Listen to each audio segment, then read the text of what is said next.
Chapter 102. Raven, for all of her magical might, knew intrinsically that Zeus and his host of Olympian force was beyond her control and power.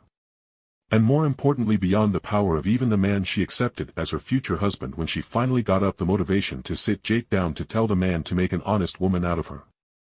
But Raven, for all she knew about their current status, was not without her means, as Jake had told her of the magical people of note upon Earth, and she of course had a trump card.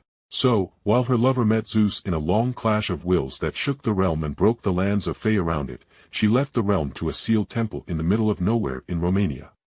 Tala. Raven spoke aloud as she broke through the wards of the temple that sealed away and hid it away. I have come to bargain with you, Raven spoke with dark power radiating from her, and in response within the center of the empty temple a floating mirror had purple fog appear upon it, and as Raven approached the magic mirror, the fog cleared to reveal the woman within. Tala, a queen of one of the largest hell planes, a disciple of the great Felix Faust, demoness who has corrupted countless mortal souls, and so much more. Sealed away after being fooled by your old master, Raven announced as she walked over to stand in front of the mirror to take in the appearance of the woman cursed to be stuck within the mirror. I want the Annihilator, Raven said bluntly. And I want to be freed. Tala whispered huskily, as it was clear she hadn't had anyone to talk to in the years she had been sealed away. Raven snorted as she saw Tala angle her voluptuous body to appeal to Raven, and even though she had to admit that Tala was a literal definition of the term femme fatale, with her long light purple hair, olive skin tone, her voluptuous frame. In Jake's case, he would have seen her blind milky eyes as a sign of weakness and would have treated her softer. But Raven was well aware that Tala could see well enough, as although Tala wasn't nearly as magically powerful as Dr. Fate or the other greatest sorcerer that walked through time. But she had an almost unparalleled control over her magic, making her one of the best makers of rituals out there. I can lead or just tell you where the Annihilator is. I just want you to take my place. You already know that this cursed mirror is so powerful because it's so simple in its curse. Only one person can leave under the invitation of another, and that other will take the one within's place eternally. Tala shrugged, throwing her purple hair elegantly behind her head. I am aware. Swear upon your true name that you will fulfill the deal in leading me to the Annihilator, and I will free you.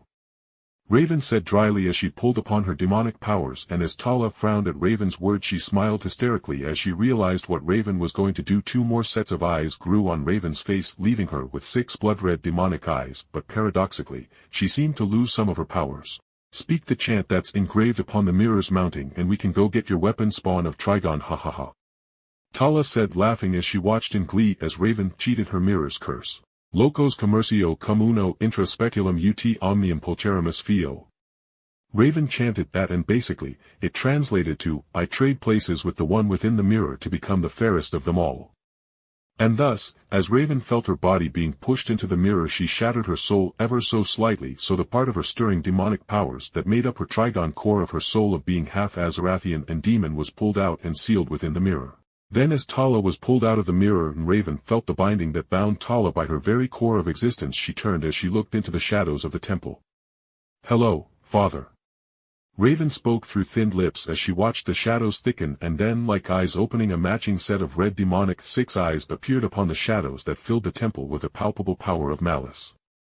You have embraced my power, I see. Ha! Sealing that personality within the mirror only means that you throw aside the differing mental personality that controlled it. Trigon spoke, and it was less of sounds reaching them and more of hellish bat wings beating and the chilling winds tearing through a pitch-dark forest that graced the 2 sorceresses' ears. Raven hated her father and especially feared him. But she knew that just like with magic, you had to set aside any feelings, you had to use certain magics as tools just as she could get by. Father. I have an offer and deal for you. Hearing Raven's offer, Trigon, the conquering warlord of realms and destroyer of hope, broke into cackling laughter and booming chuckles that made the girl's skin roll and crawl as the pure malice and evil filled the room. Oh, my sweet favorite and daughter of mine, I see, even as you submitted to your man, that you still have that same streak of cruelty and strategy that allowed me to break realms filled with gods even more powerful than myself. Trigon spoke before he leaned down, and his sets of crimson eyes were inches away from Raven's own normal eyes. I will go along with your plan, my little daughter. I get something I have long wanted, and in return you get to keep your man. Then Trigon looked over to Tala, and before either could react, a spear of crimson light lanced out from Trigon's set of eyes and tore through Tala's chest, and with a wet splashing noise her heart was pulled out. Tala, I already conquered your hell plane after you got sealed away, so here Raven. This sorceress can be you and your husband's pet, and this is my dowry to your joining, haha.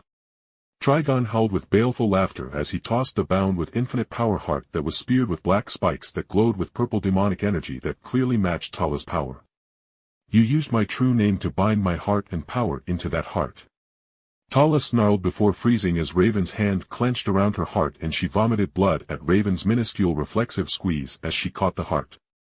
Yes, you stupid little bint. You didn't even bother to scan the temple with your power before telling my daughter your true name to bind yourself to the promise, so you deserve to be made a slave. Trigon said bluntly before he looked at his daughter, and a true smile of pride came across his face that formed in the darkness. Make me proud, daughter, and become a queen worthy of ruling the universe, Trigon whispered as he sunk into the shadows and disappeared.